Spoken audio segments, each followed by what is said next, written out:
Well, as I mentioned, you do so many things for bilingual parenting. How did you decide to do children's books as part of that?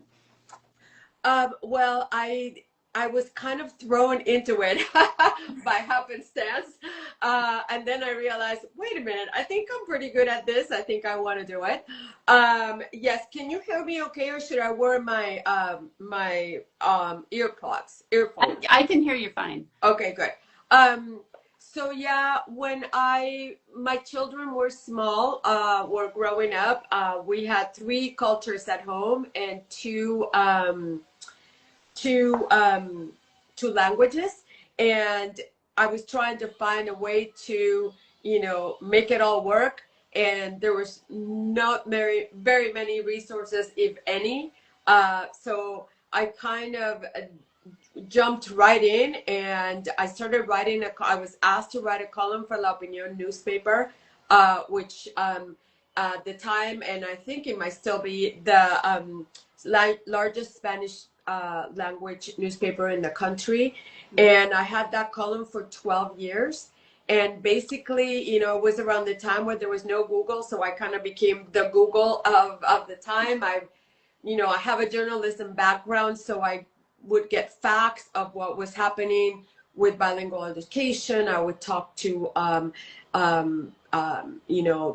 teachers, or I would talk to Spanish speech language pathologists about the whole development of the language, and, kind of like talk to experts that would give me some information so I could share that with the parents.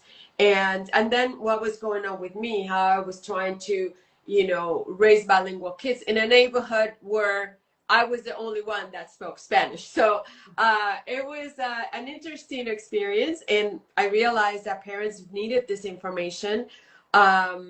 There was no emailing, so parents would call the editor of the papers, and it was running here in LA for 12 years. Sometimes they would syndicate it, but there was also a paper in Chicago that ran my column for 5 years. So I would get calls from the editor saying, hey, this parent wants you to write about this, that, or the other. And that's how also I would get ideas for articles. Parents were struggling with keeping the Spanish, what can they do? So I learned all this, and I always tell parents, I'm not an educator, I'm not a linguist, but I acquired all this knowledge from all these years of talking to experts, and then I went through it with my own children. So that kind of like, someone said, oh, you're a pioneer, a trailblazer, you're like an expert, and I'm like, okay, I guess so. So that's how I it think all for started. a lot of us, you're the person that we look for. Like you said, when you started, there was nothing like it is now. I mean, there was so little in this. I think you're one of the people that's been doing this for such a long time. You're an award-winning author, speaker, writer, podcast host, bilingual, multicultural parenting mentor. How do your picture books fit into kind of this larger work that you do? Well, I think that, in my quest to provide resources, when I was asked to write my first children's book, I don't know if you remember, it was maybe about 10 years ago now. There was an organization for a while called readconmigo.org, and they would provide Spanish and bilingual books, ebooks, for parents that subscribe, and it was a free subscription. And I would go to book festivals with my parenting books, and would run into them, and they had this beautiful activation area where the kids could come and listen to the books and all. And so I got to know the people behind it, and they're like, you need to write a book for us. And so after a while I said yes, and I sat down one afternoon, and I wrote my first book, Luisito's Island, La Isla de Luisito, which was really their book. It wasn't really my book, but I didn't know what I was doing. I didn't know anything about children's book. All I knew was that it really didn't take me that long to write the story. So I thought, maybe there's something here. And I was glad that they gave me copies. So every time I went to a book festival with my parenting books, I could give the copies away for the children. And in this book, it was a little boy that has to leave the island of Puerto Rico after Huracán Maria. And he tells his new friends all the different landmarks that he misses from the island. So it's kind of sweet, and it opened my brain, and I started thinking, well, maybe I can do this. And in talking to parents, the subject always came up. My kids start school and they don't want to speak Spanish anymore. So that's where I Have a Secret, Tengo, Secreto came from. It's a story about a little boy that starts first grade. He comes back home. He doesn't want to speak Spanish. So there's a little lesson there. And I have this love and respect for teachers. So I made the teacher character is kind of like the heroine of the story, because she tells the character that, Junito, that she wishes she was like him, that could communicate in both languages. And then, I translated a couple of other children's books. 100 First Words for Toddlers. I was asked by an organization to do that. And then one of my friends, a Black author, Jennifer Vazell, I adore her. She wrote a book about I Am Unique, about a little girl that is very unique, and how she deals with that situation. So I translated this book for her. And all of a sudden I realized I really think I can do this. So last year I locked myself up for almost a year, and I really learned the craft. I took webinars, workshops, and I wrote 13 manuscripts and 5 short stories. And in my quest for a literary agent, and because I needed material, once you are at that stage where you really are serious about what you want to do in becoming a children's author or an author, and you want an agent to represent you, you need material. Right. So that happened, and 2 months ago I signed with a literary agent. So all that work paid off, and now I feel like I know what I'm doing. And in the midst of all that, I had signed this contract with Little Libros about 3 years ago, and the book was, for several reasons, was pushed back, COVID and all of that. So it just so happened that it was launched this week. It went in the world this week, so we are super excited about it. And I think that that's what I want to do for the rest of my life, obviously. And I'm excited to have these resources. I'm writing the books, Liana, that my children didn't have when they were growing up. My children are 50% Greek, 50% Puerto Rican, and 100% American. And there were no books where they could see themselves in their pages, and no messages that highlighted my Puerto Rican culture. And I'm on a mission to create those books, and to write universal messages that engage, that spark the curiosity and engage children from all cultures. So that's what I love that. And especially talking directly about problems like a kid going to school and not wanting to speak Spanish anymore, or in the new book about a kid who has to serve as a translator. So tell us all about the new book. Yes, Tío Ricky doesn't speak English. Tío Ricky no habla inglés. Okay, there you go. So it describes the reality of many bilingual homes. In this case, is Spanish English is the combination, but I think children that are growing up with any combination of 2 languages can relate to it. The children become the voice of loved ones that don't speak that majority language. Obviously, in this case, it is English. And sometimes it could be a chore, or they see it as a chore. It could be annoying. It could be frustrating. But I wanted to show the children that it's a beautiful thing to be there for families, to help, each other, and it's really an act of kindness and love, and it can strengthen family ties, all that stuff.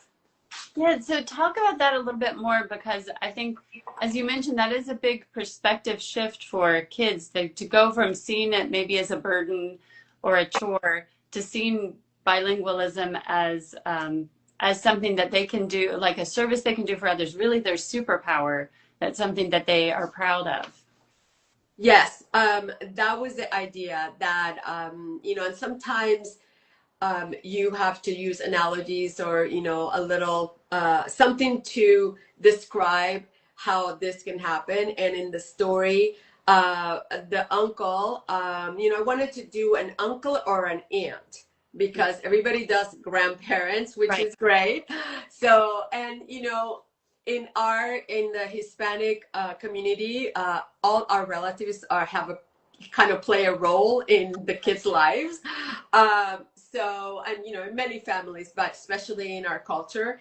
And so, and since my first book, the character was named after my late brother, my other brother said, "Wait a minute, what are you writing about my name on it?" So Ricky is my younger brother, and that's and he is the favorite uncle of 8 grandkids. So there's that.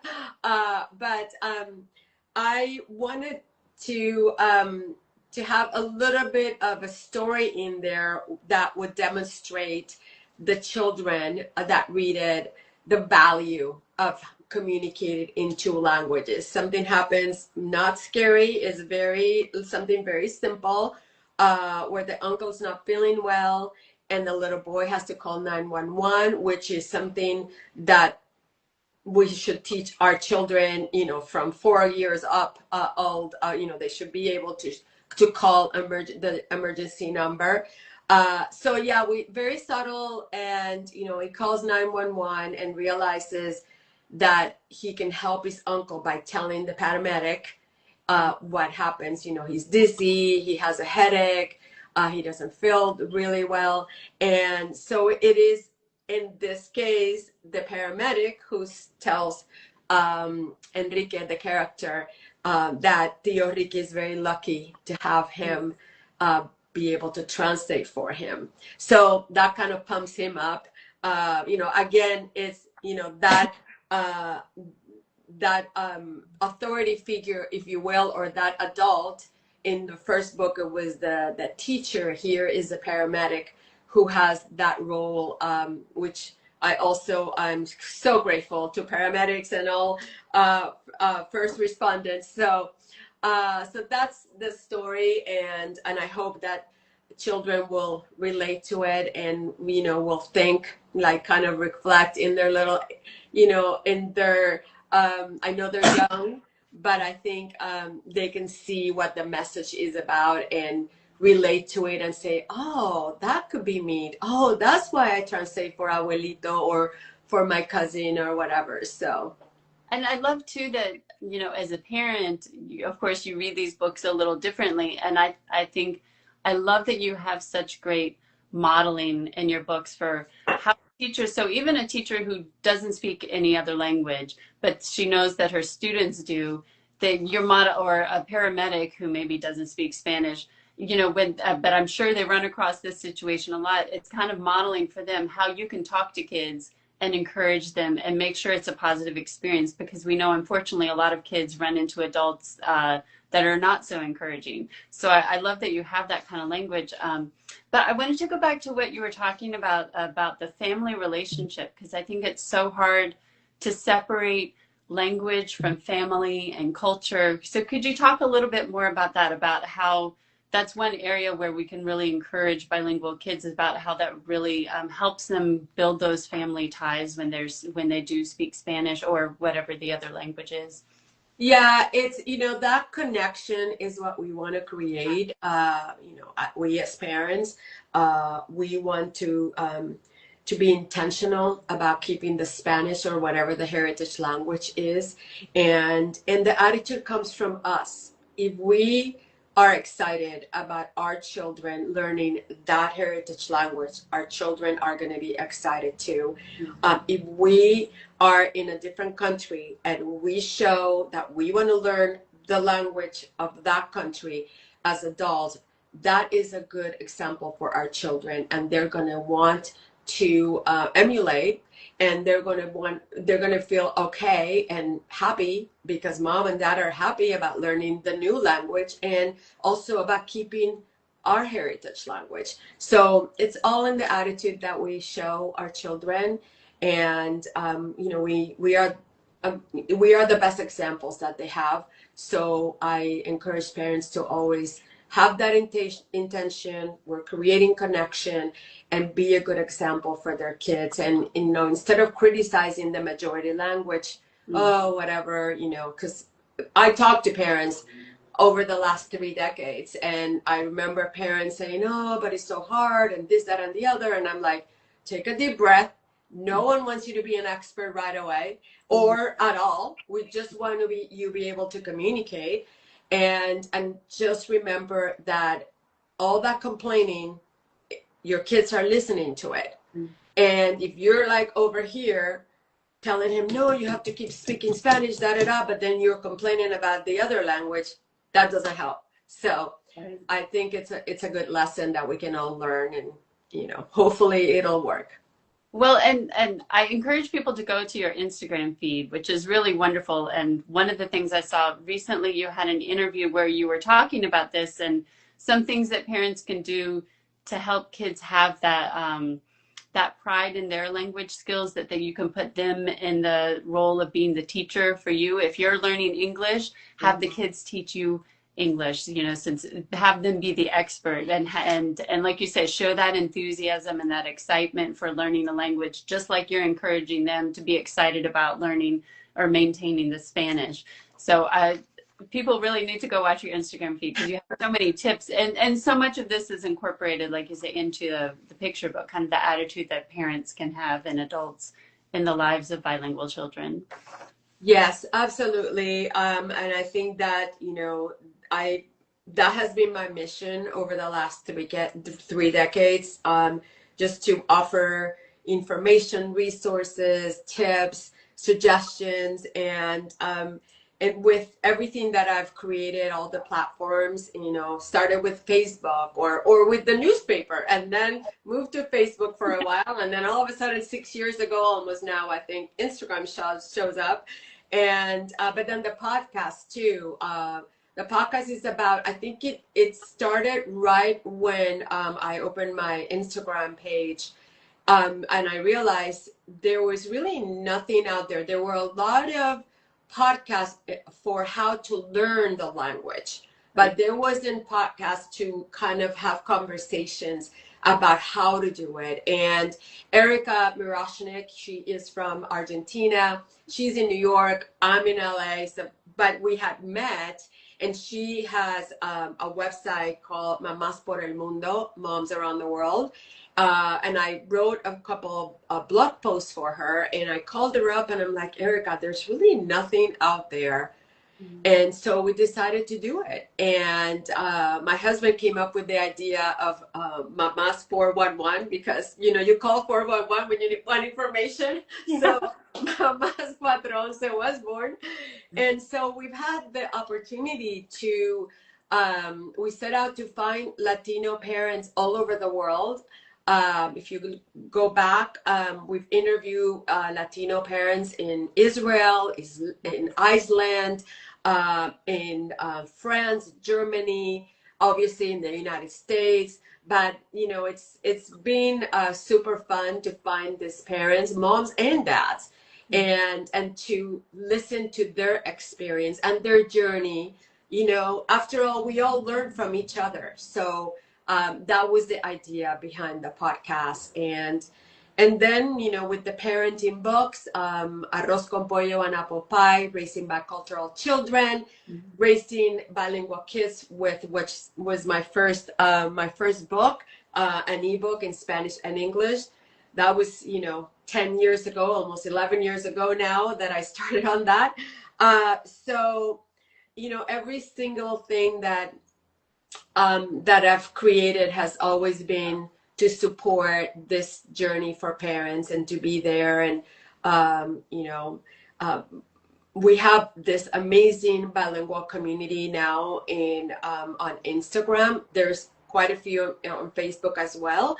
Uh, but with the studies that that have been done by institutions like the Aspen Institute and so many more, we now know so much more about raising bilingual and multilingual kids.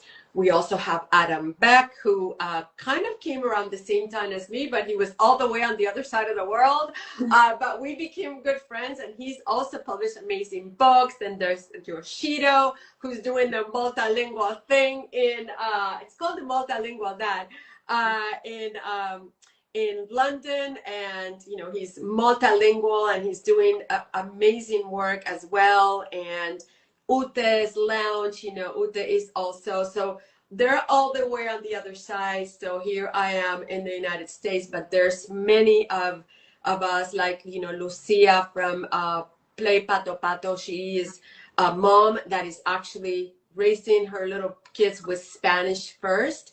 And that has also become a little bit of a movement, and I am all for it. And we do Instagram live series called Hablemos Bilingual together, and the old and the new get together, and we support parents. And someone said recently, well, you're a parenting mentor, and I'm like, okay. I guess so. It's true. So anyway, it's been really fun, and I love talking to parents and listening to them, and opportunities like this one where newer parents get to know me and knock at my door. Everyone is always welcome to send me DMs and ask me questions, and I'll be there. If I don't know the answer, I will find it. I did it before, so I'm gonna do it. But it's super important that because of new things coming, that you study that and investigate and not jump in, because what works for me might not work for you. So we need to be careful of what systems or what programs are out there, or what resources. And because I take the time before I come up to you and say, hey, Liana, I think this would be good for you, I already studied it and met with the person that created it. And, so I become more familiar with it before I share it with parents. And I think that's what parents like, that I've already vetted some of this, because and you've seen so many kind of fads and trends come and go. Like you said, there's some things that become popular for a while, and you've seen it happen over so many years, that I think that gives you a different perspective. I think, you mentioned when you started there wasn't Google. Now there is, but you never know what you're going to get, or how reliable is this resource. Is it somebody who just received a product and so they wrote a review of it, whereas you have kind of that wider experience, and you can put it in the context of so many things that are already out there. And I just want to I want to be respectful of your time, because I realize we've already been going almost a half an hour. I wanted to ask, you mentioned that you were going to do more children's books. Do you have any that are in the works, or ideas that are kind of percolating there? And you mentioned you had so many manuscripts that you had already written. Yeah. Can you tell us anything about them, or no? Well, the whole process is interesting. I joined a group. It's called 12 by 12. I'm super grateful to them, 12 by 12 challenge.